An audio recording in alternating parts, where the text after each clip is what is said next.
Well,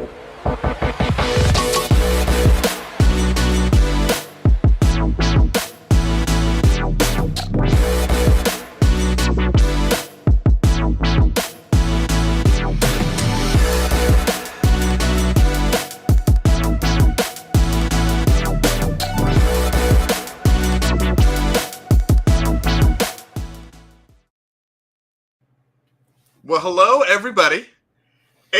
There's a lot going on here today on episode 72 of Prep Talk Live. I'm not sure if you know, but Tup has gone through some changes. Tup it was a whole Freaky Friday thing, and Sutton's Days, they have switch places, switch bodies, and so, he likes canning so much he decided to grow out some hair and other appendages. He decided that the hat was really a whole different thing, so he was going to go with the bandana whole thing. Exactly. Yeah. So Tup was here a minute ago. There's a bit of a family emergency, so he had to go. He may come back.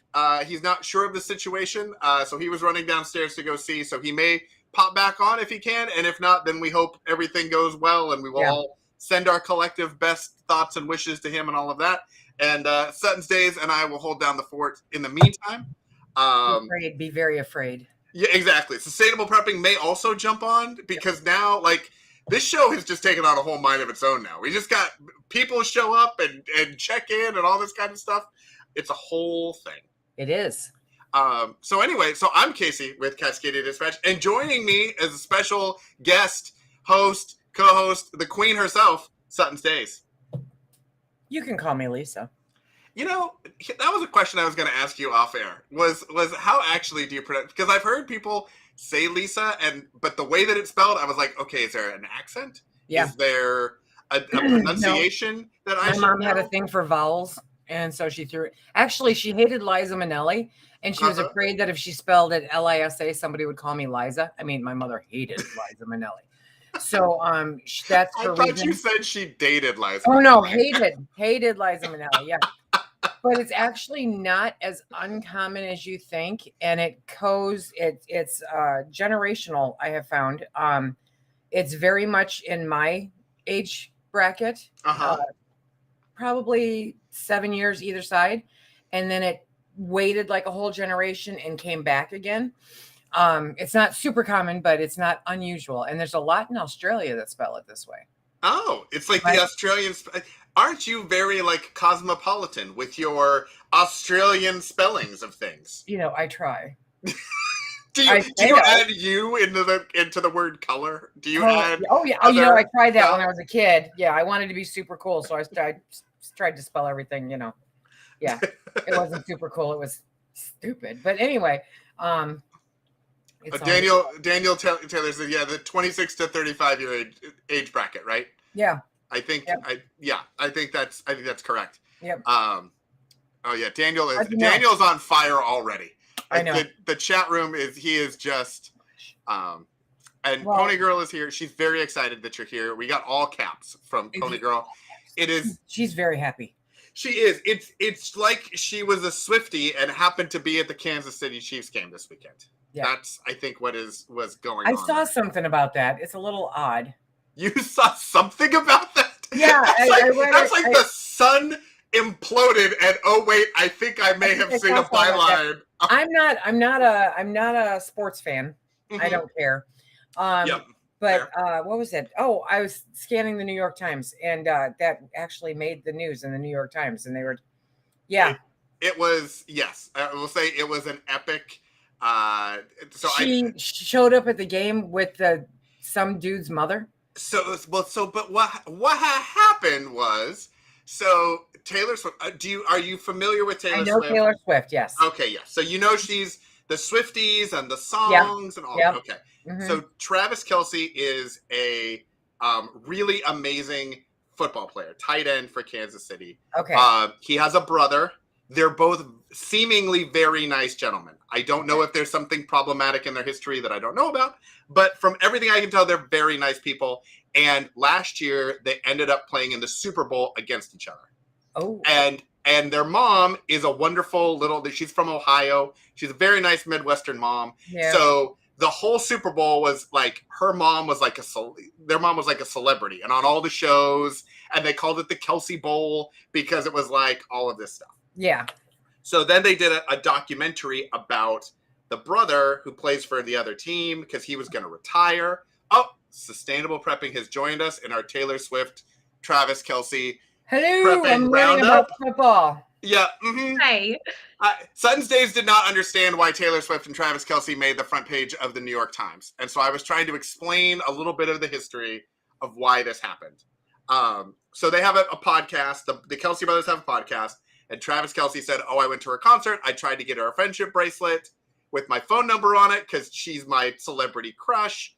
And then there was some communication. And he said, you lit up the stage at Arrowhead, which is where the Chiefs play their football games. Okay. Why don't you come and watch me light up the stage as well, and we'll see what happens. And so no one really thought it was going to happen. And then she showed up in his suite, sitting next to his mom, talking to his mom the whole time and cheering and just being like a normal human being who is just a nice person, supposedly. Yeah. And then they left in a car, which is a lyric from one of her songs. There was a getaway car. Is he going to be the main topic of her next song? I know. We should have a whole album about him. Who knows? Like, the number of people who are hoping that is the case. And the reason it made the New York Times, not only because it was on every news station and everything everywhere else, but he gained 300,000 Instagram followers in 24 hours. He was the fifth highest selling jersey overnight. The ratings for the football game were 10% higher than any other football game had ever been. Taylor Swift's attention. Listen, I saw a meme that said that blondes have saved the economy because between the Barbie movie, Beyonce, who is a fake blonde, and Taylor Swift, who's probably now a fake blonde, they have staved off a recession. They have generated so much money from the economy. They may have single-handedly or triple-handedly saved us from a major recession. Yes, it is. It is the economic joke. Oh, the economic power. 50. Yes, well, and then like the NFL got involved in it, and so then they made like a post about like Taylor Swift was here. Yeah, they changed their bio on TikTok and everything to be like 9/24/23. Taylor was here, and they were posting memes and things, and it's kind of this. It feels to me very similar to. Lisa, I'm assuming you didn't go see Taylor Swift in concert. No, I missed that. Okay. Brooke, did you go see the concert? I don't have that kind of money. Okay. We lucked out and got in the battle for the Ticketmaster like thing originally. We ended up getting nosebleed seats. Wow. And took the kids. And it was one of the most incredible moments I have been a part of because not only was the concert incredible, but the feeling of all the people that were there. And we went up to Seattle to do it. And, Seattle has its reputation. But everybody everybody in the city was excited. It was the same weekend that Barbie came out. So everybody was either going to see Barbie, Taylor Swift, or the baseball game. And it was and so this whole Travis Kelce thing has a very similar feel because of all of the NFL fans and all of the Taylor Swift fans. Okay. And, it's husbands and wives talking about football that never really did because now emergency water just sitting on my desk. You're a prepper when you're moving around emergency water packs that are literally on your desk. You were so excited hearing about Taylor. You were like, I'm thirsty. I need a minute. I need a listen. I have several friends who went, because she's been around for so long. Mm-hmm. Yeah. Like Home Slice has been making albums for more than 15 years that I have friends who have been listening. My God, she's a baby. Yeah. She started touring at 14. Now touring in a little festivals.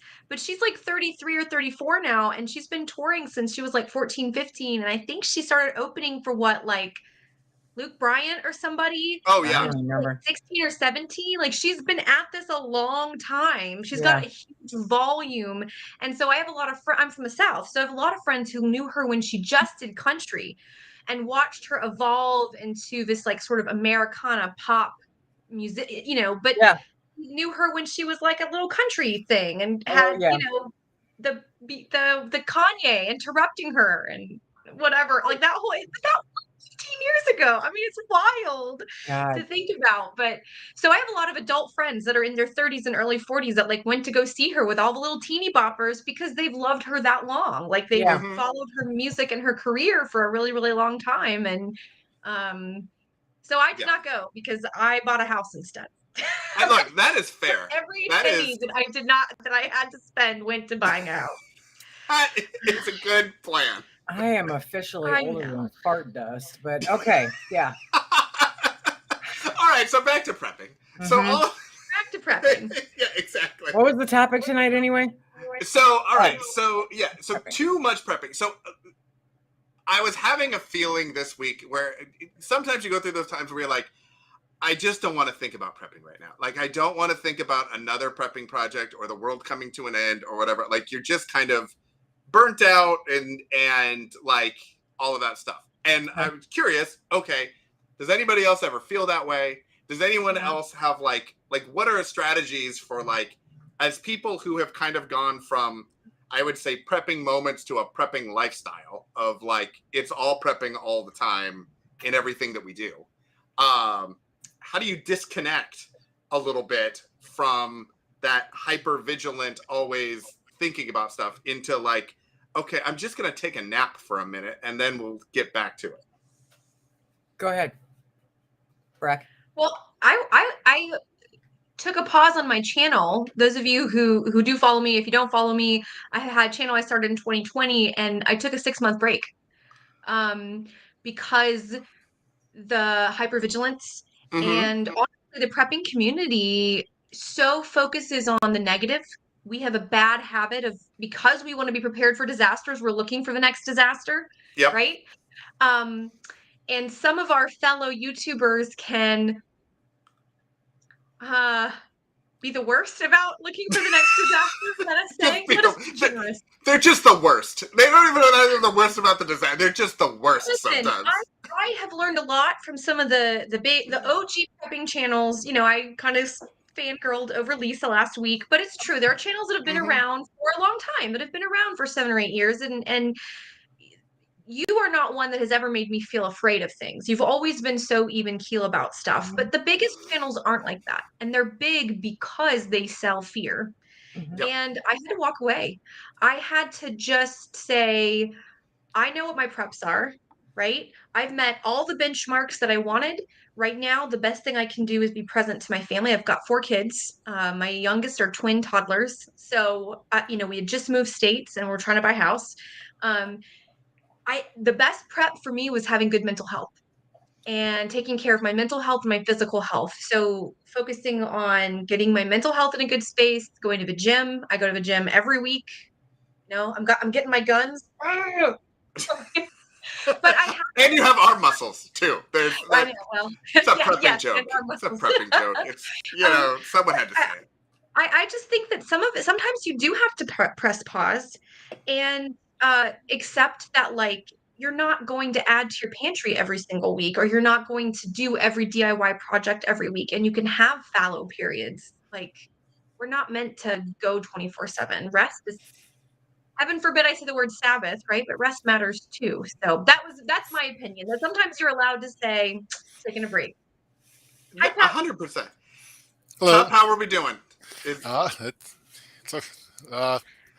Doing okay. Okay. Sorry for the delay. No, that's all right. We were concerned. We're glad to see you're here. If you need to leave again, just I think I'm okay for a few minutes. So okay, all right. Well, welcome. So how do you deal with prepping too much? For prepping too much? Well, usually my wife is, you're prepping too much. No, how do I deal with it? Prep How some did you more. pose that question, Casey? How did you pose so it's so talking about like prepping burnout and like when there's, it seems like, we prep a lot and we're prepping all the time. And like, I think when you've been prepping, when you start to absorb it into life, it's not even a thing you consciously think about. You're just always looking at like, is there ugly chicken on sale? Do we have enough water?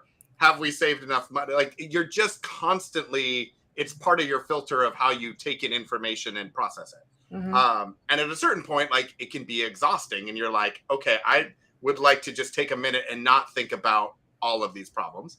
And so what are some strategies and ideas? Like, how do we deal with that? Oh, geez. Yeah, I find that the times if I'm prepping too much is because I'm being too driven by like current event type things where I'm hyper focusing on certain areas because I think there's a lack of it. And then I'll, instead of sticking like with like I try to have like my mission or the plan that I have in place. So usually if I find that I'm prepping too much, it's usually because I'm really worried about something due to some kind of current event that I saw on Twitter or something like that. And so I go dark and I turn off everything and I try to get down to the basics. But I don't know if I really have prepping burnout. I have YouTube burnout and stuff like that for sure. Prepping related YouTube things, but for prepping, it's kind of like I don't know. It's I get peace of mind with prepping every time that I do it because I feel okay. No, I'm good there. Now let me worry about that. And I don't know if I get a burnout from prepping. It's also kind of like if I was more. If I worked out more or was like a jogger or something, I probably want to get jogger burnout because it feels good. So, or working out, but of course I'm not that muscular, so I don't work out that much. But that's the analogy that I'm thinking of for this. So, if you like doing it, it's like it for me, it's fun. It gives me peace of mind. It gives me a sense of calmness, and it's not like I'm like spending 8 hours like prepping daily where it's eating into other type of things. But yeah, for me, like again, I think if I am doing that, it's because I'm freaked out about something that's, and usually turning off the TV helps. So. You're silencing Canadian Preppers notifications. Yeah, he's blocked. Yeah. He's blocked. Sorry, Nate. We love you. It was a good run, but yeah, exactly. I don't ban like individual channels. I just won't turn it on. Like I just won't even look at it. So yeah, definitely. All right, Lisa, how about you? Because you've been doing it for longer. I think you've been doing it for longer than any of us. I feel like the canning and all of the things, like, I mean, you maybe give Tup a run for his money, but like for those of us newbies, you might be pretty close. Yeah, I much like Tup. This is a way of life. I intentionally, I live in the middle of nowhere, so I don't get normal news stations. We don't have cable TV. Anything I get, I stream or I subscribe to the New York Times, and half the time I don't remember to click on it to read it. I have a cursory view just to keep enough aware of what's going on so that I can make decisions for what's going on for us. But one of my friends, I was just talking to my friends, I was up, I'm always up obscenely early in the morning. It's just when I roll over. But I actually apologized to my husband today going, I'm sorry, I don't want to wake you up, but this is what we have to do today, And so it was, we're taking his truck in to get some repairs done. And while we're in town, I need to stop at my friend's house because she told me that her grapevine is flooded with grapes. And so I'm out there at 7:30 in the morning, pulling every Concord grape on her fence into buckets, and for me, it really is, it's a constant, there's always something to do. Because just making sure that the pantry's filled, making sure that we have what we need, making sure medically that we have what we need, that the cars are taken care of. My big push right now is before it snows. So, it's okay. They're saying it's going to snow in 5 weeks or so. And that's about right. It's going to be a cold Halloween, but I'm just trying to make sure that I've got everything that we need so that I can get snowed in, because that is my ultimate goal. Because I like the people in this house, but outside of this house, it gets a little crazy. But my friend pointed out to me, it is such a way of life for me. She's so excited. And I love her. I love Jan. She's, I think, 84. And if she sees this, I apologize if I'm wrong. But shout out to Jan. Shout out to Jan. Shout out to Jan. Yeah. But she's my Concord grape hookup. But she's telling me that she got a subscription to Sam's Club. So she goes, if you ever want to go down there, I have a card. And I said, Jan, actually, I've got a subscription. I said, we go down there about, I don't know, twice a year for specific things that they won't ship. One of them happens to be the sugar-free lemonade that we both love, because neither one of us drinks soda anymore. And sometimes you need a break from water. So they have this lemonade. And I said, so we go down there and she goes, just a couple times a year. I said, well, yeah, because every time I go, I get like 20 cases of it. And she goes, she's like, you never do anything small, do you? I'm like, I try not to. So for me, it's just, I've gotten into this system so well that I can move that budget around to make those, crazy purchases to where then I can move it around again because I don't have to buy it again for a long time.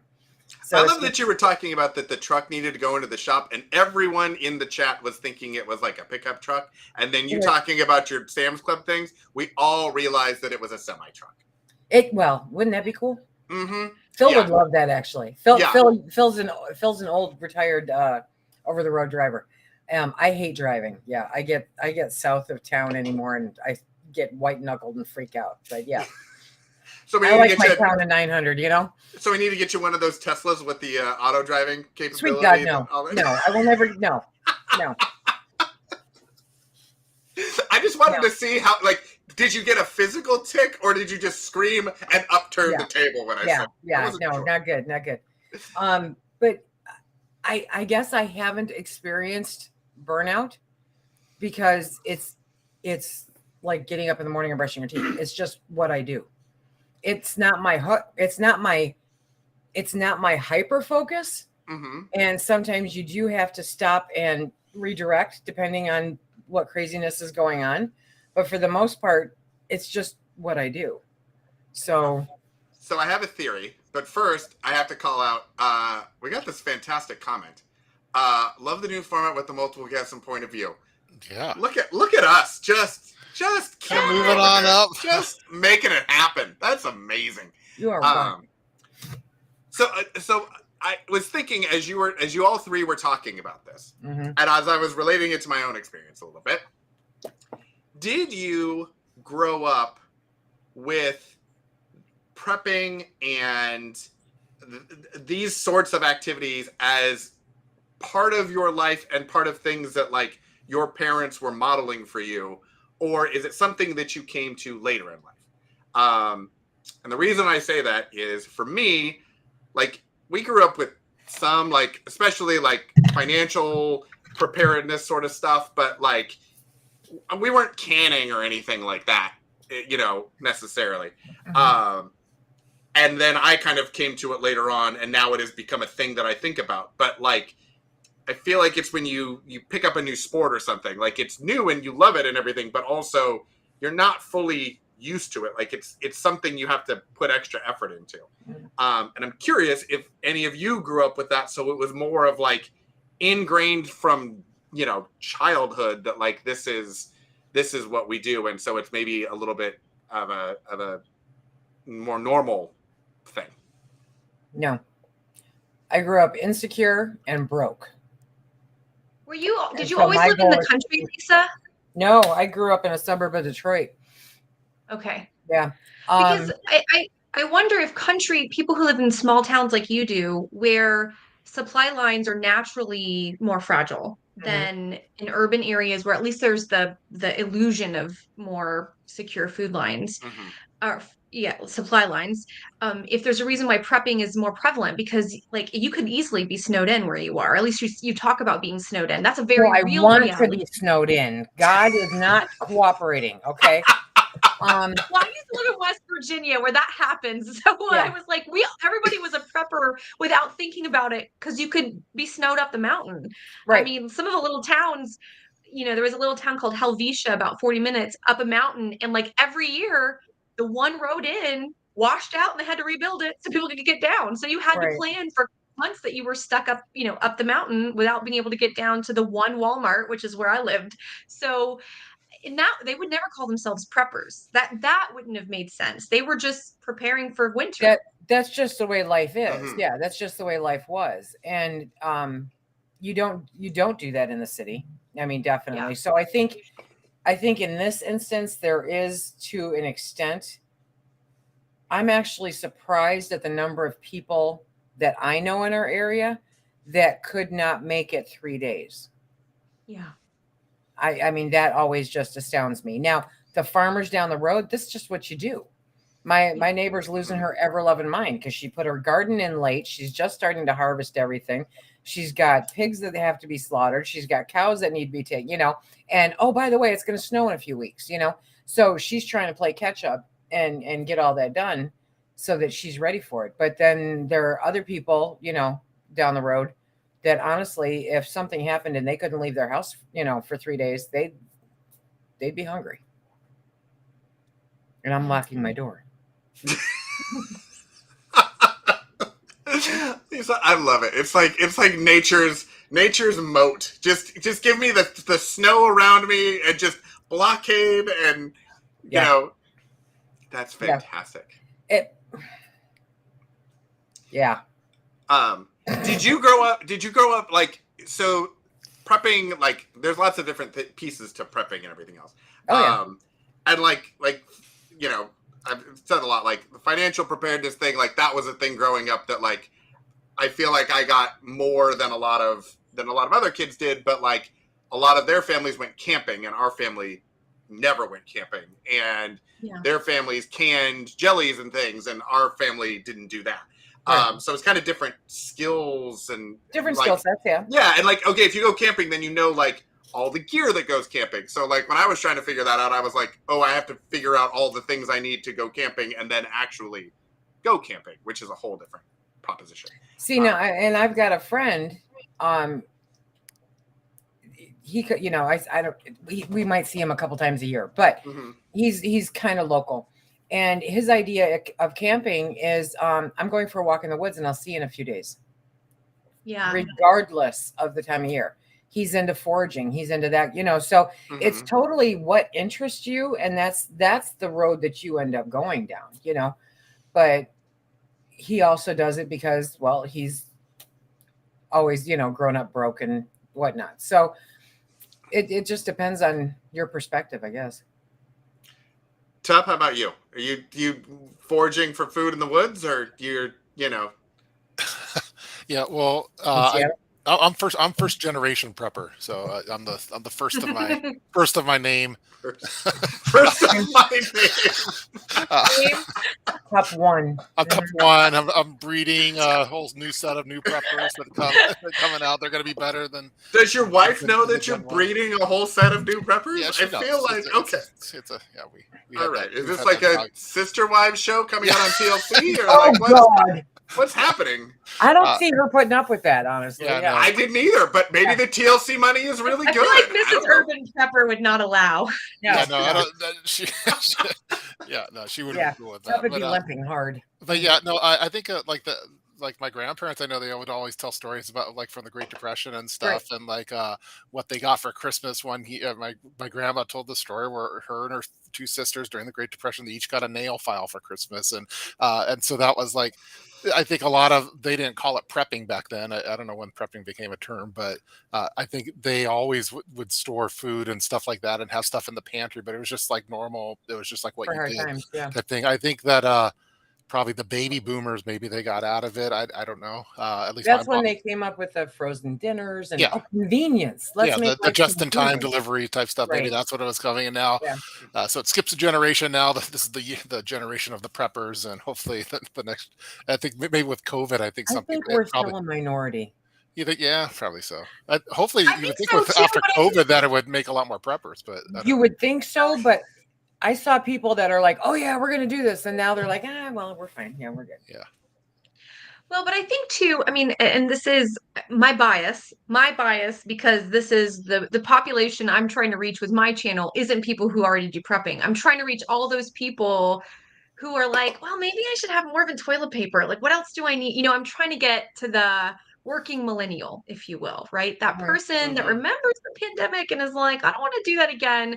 But then they type in prepping and they get doom and gloom and the scary stuff that then scares them away and goes, I don't think we're there. Are we there? We're not really there. And then they run away. And so I do think there's a lot of people that genuinely just get too overwhelmed and their brains go, we're not in that kind. That's so unlikely. So therefore, I'm not going to do anything, because to admit that these things could happen is paralyzing. Like it's emotionally freezing. So I think we're a minority, and it is my goal, right? It's my one woman mission to bring it to the mainstream. I want the Swifties to all be preppers. Like, this is my goal, right? But that's, and they're putting like canning recipes on the friendship bracelets. Oh god. And paracord. Yeah, they're all made with compasses now. The glow, they can have little glow stick beads, so that if it's dark, you can see, like little toilet paper mints. Like, let's make. Okay, Frankie, you watched the show long enough to know that we come up with wild and crazy ideas on this thing. Like, I feel like the survival friendship bracelet is a thing that we need to come up with. A thing. Who's got the store can put it together. Boom. I think my dad is going to be 80 in December, and he grew up in Minnesota in the 40s and 50s. He's the oldest of 6, and so a lot of what you're talking about, your grandparents going through, was also a reality for my dad, right? Like, the mail was still delivered by sleigh in winter because it snowed so much, right? And his granddad was the sleigh driver, right? Like, that's his reality. And so when he had kids in his midlife and had moved to the South, that very every day, they would never call it prepping. They would call it just survival. It's something that was baked in to our lifestyle. Additionally, we were living history reenactors.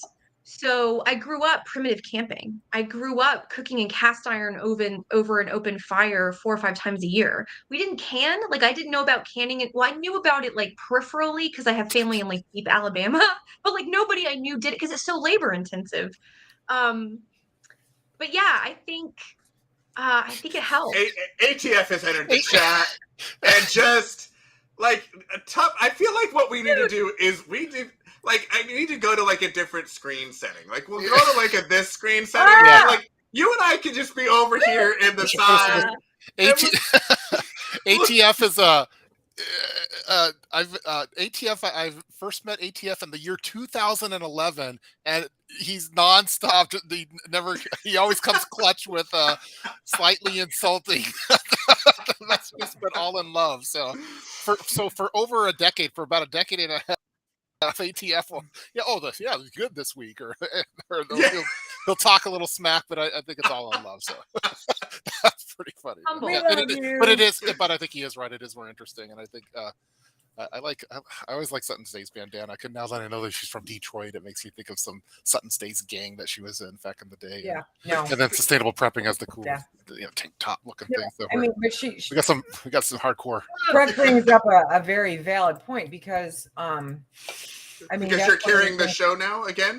No, sorry, we're back on conversation. Sorry. Yeah, okay. Because the demographic of my viewers for my channel are from 45 to 80 something. And probably one of the most humbling things that I get are emails from 61, 71, 81-year-olds that say, you taught me how to can. Yeah. I just learned how to can because of you. And I'm like, learning how to can at 81 is amazing. That's an undertaking, right? But food insecurity is so serious anymore that this is something that I think everyone needs to pay attention to. It's not about the end of the world as we know it. Okay. It's about job loss. It's about medical issues. It's everyday life throwing you curveballs, your husband cutting off body parts, that kind of crap. But it's, you guys don't know the history. Never mind. So anyway, What? Yeah. Who cut off a body part, and what did he do? What are you canning now, Sutton State? I'll never tell. I will never tell. But it's everyday. It's everyday life, and you can become prepared for that. I love that. We're now finding out that Phil used to go by Philip, Until there was that one fateful night that he crossed Lisa. Now he's just Phil. No, it's about every 2-3 years he does something. So yeah, he cut off one thumb, and then he took another thumb off in a log splitter, and then this year he messed up his foot pretty. So I mean, you know, these are the kind of things that you're working around on top of body parts. Lisa, yes, Pony. So I'm watching the chat, and I'm trying, but it's life. Life happens. Car accidents happen, medical issues happen, kids happen, this happens, and so if you don't have to go buy toilet paper, toothbrushes, or chicken, you're that much easier. Well, and I think, and this is where I feel like, again, I'm the outlier in the prepping community, and I'm very happy to be that person, where I'm really trying to talk to like people who are in the environmental movement, because environmental, like, I believe global climate change is a thing. Science is telling us it's a thing. I think a lot of us have experienced it like in our lives as a thing, right? And I believe that by the time my children are adults, we are going to have to do things like home can. And we are going to have, because we're just not going to be able to live the lifestyles we have now. I just don't think we're going to, our technology is going to improve fast enough to keep up with the demands and have the you changes. Heard of the World Health Organization and how they want to run everything? Well, well, that's what I'm saying. I mean, I think that we're just going to hit this like place where we're going to have a lot more of that personal responsibility, because it's not going to get there. I just think that we're going to, I think we should plan for that. Like less electricity, for example, like less access to things like electricity, not because there's not like renewable resources. We just don't have the battery power, for example, to make solar worthwhile, like to make solar truly efficient. I don't have enough sun. I'm getting into some dangerous territory with preppers. But no, because I think we all come at it from different angles. But see, you're and you and I are seeing the same things, but in different directions, because I see them taking away our ability to do home food preservation instead of expanding it. I don't know if they would necessarily expand it, although I do hope that it continues to expand, because I've seen more like state level colleges getting funding for research. I think University of Utah and UGA both got more research grants in the last year after the they haven't published anything or updated anything yet. I don't think they've concluded the research. I think they got more money than they've gotten in the last decade, because so many people are home canning. I agree with you with the World Health Organization. And I think there's a lot of problems with like the Gates organization's emphasis on like vegetarianism and things like that. I used to be a vegetarian for 16 years, and I say I really find a lot of these things really problematic, because it's not people on the ground, it's people up in high rises making decisions. But that being said, I think that having multiple forms of food preservation that don't rely on refrigeration are going to become really important, because I think yes, we have very efficient refrigerators, but I do think we're going to see our fragile infrastructure continue to crumble, and we're not going to be able to fix it in time to see problems. And so from that just purely like practical piece, I think we're going to have to take on a lot of this labor that we laid down for convenience foods and pick it back up again. And this is where I think you see preppers and homesteaders overlapping. And this is where I'm trying to get all doing the same thing. Yeah. Well, yeah, they're often doing this. Their motivations are usually different, but they're often doing the same thing. And this is where I'm trying to get all the like environmentalist hippies to join the conversation and be like, hi, you're seeing a problem. Like, we're seeing a problem. Let's be in the conversation. You belong here. And so, because like I had a great conversation with a woman who is in Portland, and she just had this realization that like, holy crap, like an environmental apocalypse is totally possible. And she'd never thought about it. She was like, what do I do? And she found me, and she was like, what do I do? Everybody's telling me I should have bullets and beans and band-aids, and what do I do? And I was like, okay, calm down. And she was coming at it totally from an environmental perspective, like the climate crisis perspective, which I think is new to the prepping community, because that's not been the crisis that most preppers have thought about, right? Civil unrest, nuclear war, weather, but like not weather catastrophe as the biggest catalyst, more like a layering catalyst. Oh no, it's out there. It's out there. Yeah, but I think that when people talk about the big bads, I don't know. I think that that's the everyday bads. But you look at most preppers, minimum, grand solar maximum, like EMPs. nuclear winter, those I mean, sorts. because those are man-made and men suck. But the weather, we really truly have no control. Yeah, thanks. Smash the patriarchy. Anyway, so the weather we truly have no control over. And so whether you call it climate change or the grand solar minimum, maximum, or the multiple names that goes by, it's a cyclical thing that happens to the earth regardless. We may be expediting the entire process with the nonsense that men, but this it's still something that's happening and is unpredictable.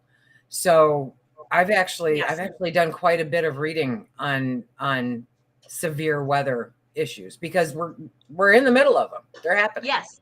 Yeah, and they're going to just get worse and worse. I think one of the best prepping videos, like across the board, that I've seen, I think it was City Prepping, did a really great video on climate change.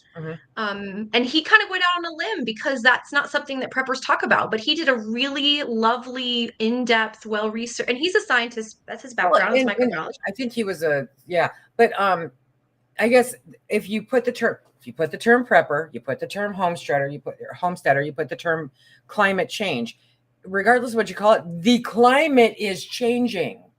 Okay. And so I think that's where people kind of go, oh, it's climate change. We're not going to talk about that. No, the climate is changing. Weather is more intense. Yeah. So it's being able to sit down and look at that and go, what are we going to do to survive the climate changing?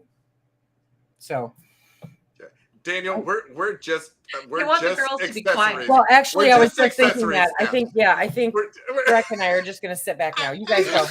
What I love is the only thing I was thinking in my head as Tup is sitting there is we made it 71 and a half episodes without mentioning the World Health Organization or the Gates Foundation.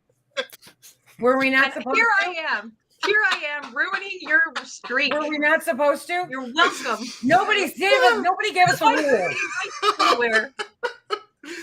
Oh no, it struck me as funny. So because Tup and I have had conversations about different things, and we try to the point about trying to bring in people who are new and all that sort of stuff.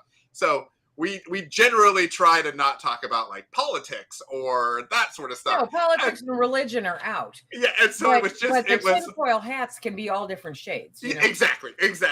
And so it was just funny to me that it was like in one paragraph of a conversation, we got both of them. Hey, Breck.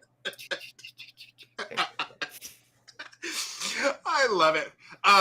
So yeah, okay. So I think the climate change thing, 100%. And Breck, I live in Portland or just outside of Portland. Like it is a very blue city. Like there is a definite difference between if you go out to Bend or Eastern Oregon or even Southern Oregon. Like it's one of the interesting dynamics in Oregon is the way that different areas of the state kind of behave and think about things like climate change or earthquake preparation or just any of that sort of stuff. Certain rights and restrictions of certain equipment or things like that, like is a very interesting debate that happens in the state, especially because there's most of the state is rural and most of the population lives in two cities that are very, very liberal.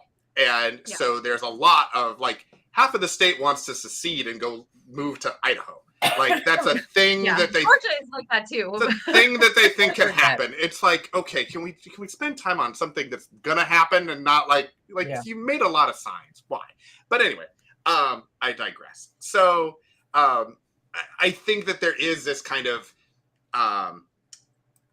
feeling that there are certain groups of people who are used to prepping, who think about that, and other groups of people who just have never and realize, for whatever reason, whether it was the earthquake, whether it was COVID, whether it was oh my goodness, I have nothing, and where do I even start from? Yeah. And then you go on YouTube, and everyone is wearing camo and has the "Don't Tread on Me" flag behind them, and all of their equipment all over the place. And you're like, wait a minute, I'm a dad of 2, I'm a mom of 3, I'm 21 years old. Like, what do I, this is not what I'm signing up for. Like, I just want to be able to keep my family safe and make it through, a power outage or something like that. And how do we, and I think that's one of the things that in each of our channels we share is, Tup has made a lot more videos than I have. I'm sure Lisa, I don't know, she's probably made 10 times as many videos as Tup has. I one time counted one of the first channels that when I started watching YouTube that wasn't homesteading content. So it was Sutton's Days, Linda's Pantry. That was my inroads, teaching me canning, and then the Urban Prepper.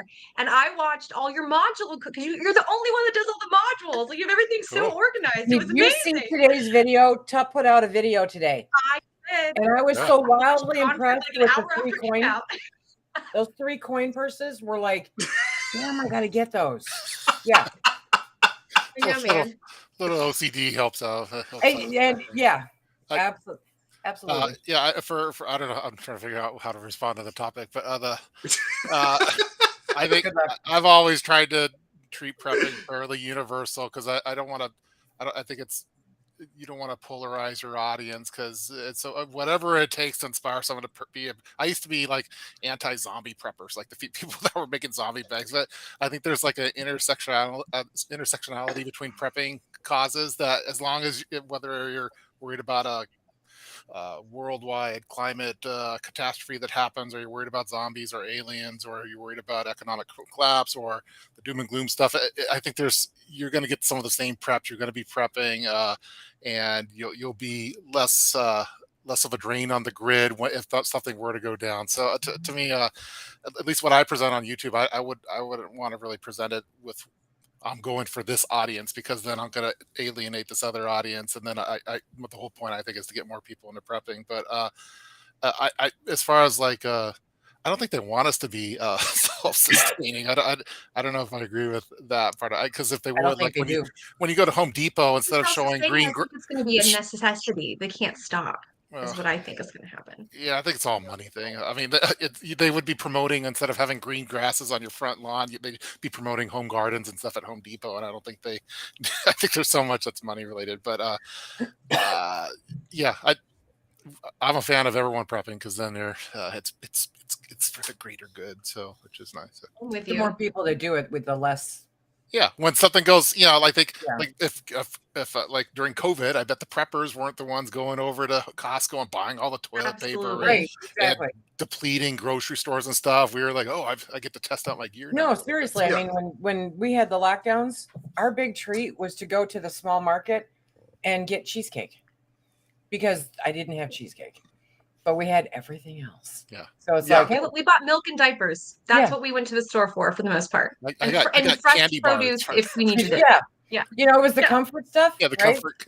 Yeah, because I don't keep a lot of comfort stuff around here. But that was my big thing, is I went to get cheesecake and just watch the news and see what's going on. I do agree with sustainable prepping, as far as like when people go and research prepping for the first time, the first thing they're going to see is the scary stuff, and no one's smiling. Oh, the world's coming into an end. World War III starts next week. And then I just we spent so long trying to get away from the doomsday prepper things from like 2009 and 10, because it gave prepping a bad name. And then I thought we were kind of going in the right direction, where it was appealing to other, not just like people in the rural environment, but now due to like a lot of current event stuff, it's back to that. And it's kind of a shame, because I think it's turning off new prepper people that could be potential preppers, the next Sutton's Days and the next Cascadia Dispatch, whatever. Like, there could be all these new channels, but it takes that first step. And if the first step is something scary and we're all going to die, and you have 28 everyone hours, has such a different perspective on it, and everyone communicates in such a different way. Somebody who is watching Breck is going to tune into me and go, what the hell is she talking about? You know, so it's because they just don't communicate the same way. So I think we've all got a place talking about it. We'll all show it different ways, but it's like reality TV. I mean, when they started with reality TV, everybody loves a shit show except for Cliff at lunchtime. So everybody loves a shit show, and that's what people are tuning in. They want to see a shit show, So you're either here to learn something or you're here to watch somebody fall on their face. So my grandma used both for you. My grandma used to say there's a lid for every pot. So I think everyone has what their lid is and what they're seeking. Wise woman. Yeah. I bet she was a prepper in her way. She was a closet prepper, yeah, for sure. So. Yeah. Tup, this is a better doom zoom than you used to be. This is kind of a nice doom zoom. And we're doing some touchy subjects. And she's dropping the S-bombs and we're going to current events and she's in her gang and so Becky, do you remember when Tup was part of the Doom Zoom? But it was so short-lived, wasn't it?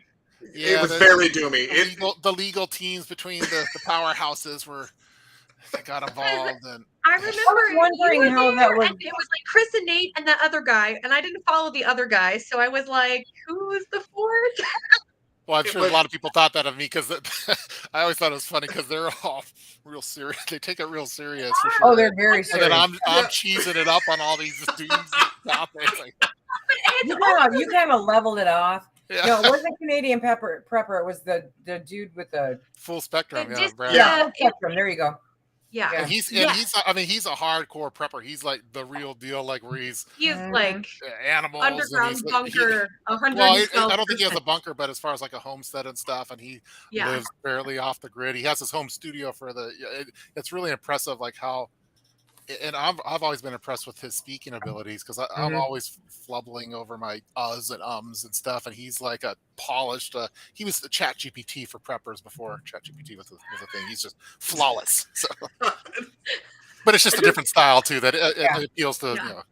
I just love watching Tup on those.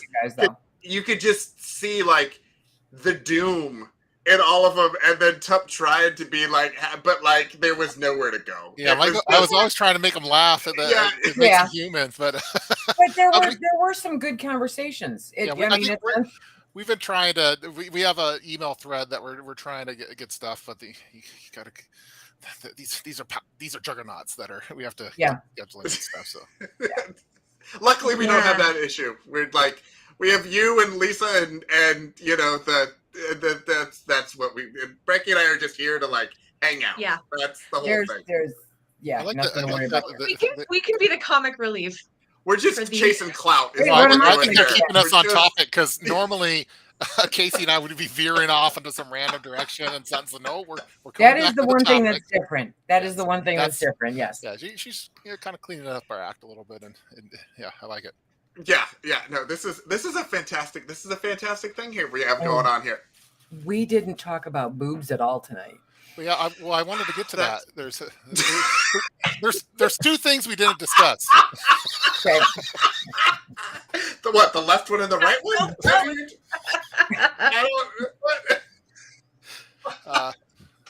Okay. I didn't take it there.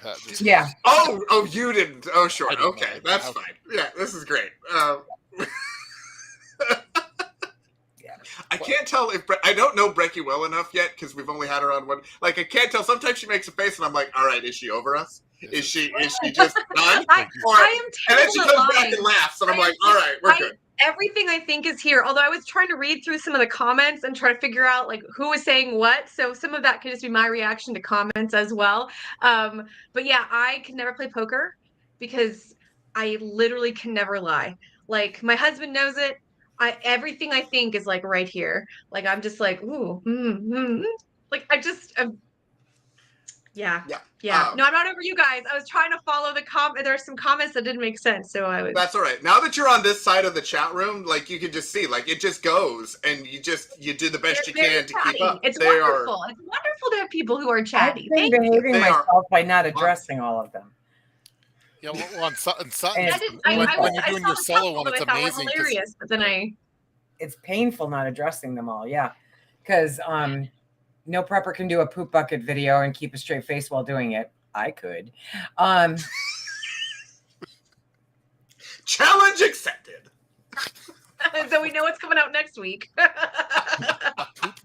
No, I've already figured out what I'm doing next month. Sorry. And I like to watch all the prepper channels because they all have different focus, which gives me ideas that I haven't thought of. See, that's totally what I get into. Oh, look at that. Oh, see. There you go. Casey, you're pretty cool. It's pretty fancy. We got some things. We got make it work. But I mean, yeah, you can look at people's different viewpoints on it, and then just take what you want and leave the rest. Definitely. Yeah. But I do think when you're very beginning, it's hard to do that because you want to know that there's a place for you. And some channels have a very particular, and they're interested in not being very, like they're very loud about it. And that's fine. There's other channels. Right. And that's where you kind of go, okay, it's time to be an adult now and click away. Because but if you don't know where to look, I think it can be hard if you go to 2 or 3 or 4 of those and go, is it just everyone? That was my experience anyway. Like when I first got out there and I was looking specifically for preppers, so I wasn't finding you yet because I wasn't looking at canning stuff. The people at that time were Southern offered the big. It wasn't innate then. They were still growing. They weren't the biggest voices out there. We're talking about older, like guys who were in their 50s then putting out videos in their garages.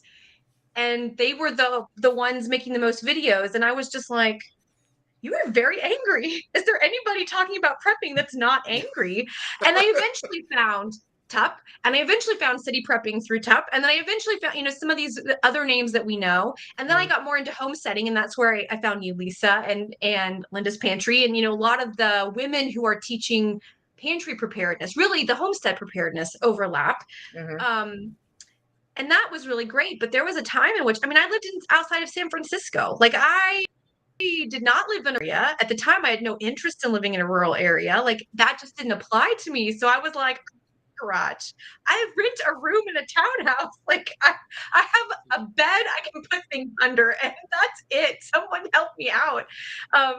And there was I think a thought that most people who would be interested in prepping would be people who were suburban or rural.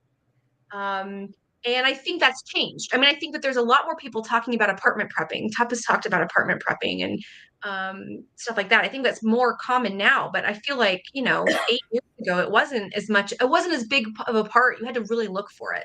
And I'm grateful that we've had more and more people making channels and doing podcasts and writing blogs and like being in the conversation. I think it's a wonderful thing. See, and I remember my OG preppers were women. Bear Prepper. I don't know how many people remember Bear Prepper. Or Missy, what was her name? Missy. Anyway, so these were women preppers that were out there. And for some reason, they're the ones I ran into first. And they're long gone. They've got out of it a long time ago. So those were the ones that I keyed in on. And they weren't as far leaning as a lot of the ones that are out there today. But yeah, if you can't, that's why politics and religion are never allowed to be talked about, on my channel, in my group, anything, because I don't care. I don't care if you pray to your left toe every other Saturday of the month. Okay. And I don't care who you voted for. So now you want to talk about toilet paper and chicken? Let's rock on. I'll talk to you all day long. So, yeah. Yeah, I think there's also an interesting thing with the algorithm and the monetization piece of it, where it's also, I think, like when I started, I was city prepping and Canadian prepping and TUP and the homesteaders with Lumna Acres and Pratt Family Homestead, and like just trying to learn the skills and figure out the stuff that wasn't scary or whatever. And then there's a threshold where kind of all of them were in the like 10,000 to 100,000 subscribers when I was watching them. And then once they started to hit higher, then there's another monetization loop that starts happening. And it seemed like all of a sudden a lot of the videos for those bigger channels, not Pratt Family Homestead or Lumna Acres, but like Canadian Prepping and City Prepper, would still have kind of like gear reviews and things like that, but it was more news related. It was more the world is coming to an end, and the frequency of the videos was picking up. And so then you had to kind of look for other newer voices that were having different, that more informational content as opposed to the news and fear and clicks and all of that sort of stuff. Fear sells. It does. Yeah. Lead with what bleeds. That's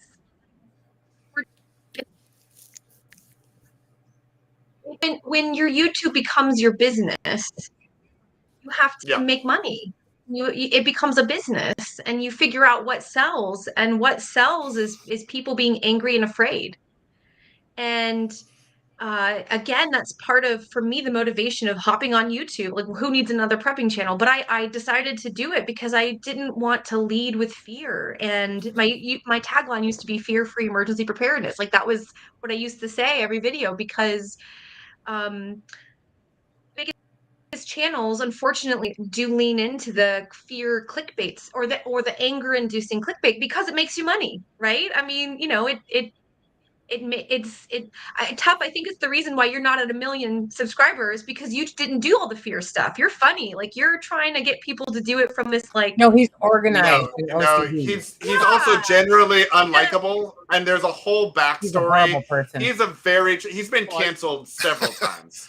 Well, I never wanted YouTube or anything to be my job, because it changes things. If you're if you like playing guitar and you also and you want to be a full-time guitar player, for example, you're gonna start hating music because you're doing stuff just for the money stuff. I think the money part of YouTube kind of messed things up a little bit, and I think like all of us probably, if there was no affiliate accounts and no Google AdSense and stuff, I think we'd still be on here talking about prepping and stuff. And I think there's a lot of YouTube's kind of overpopulated now with people just seeking that kind of either the fame or the money part of it, and that's kind of a shame. But there's enough room for everyone to do it. I mean, I've been a social media addict, since they came out with social media.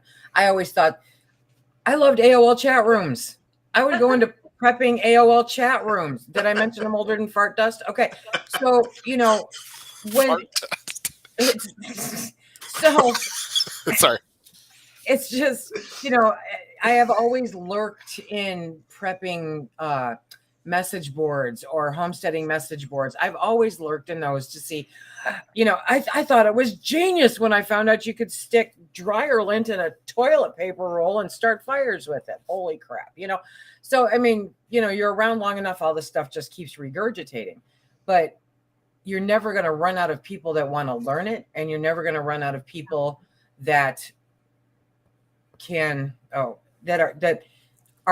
they attract people that are more like them. So you and the four of us could sit down and talk about the color of the sky, and we would all do it differently, and everyone would attract somebody completely different, but we'd all get the same amount of people at the end.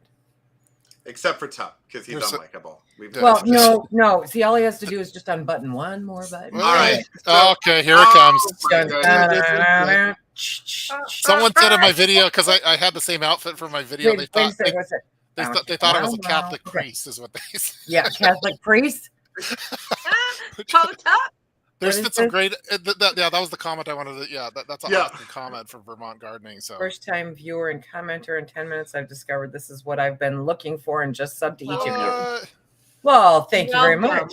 I feel like our job is done here, ladies and gentlemen. We did it. I feel like Vermont Gardener, thanks for subscribing. We've all stopped our channels now. Our mission is complete.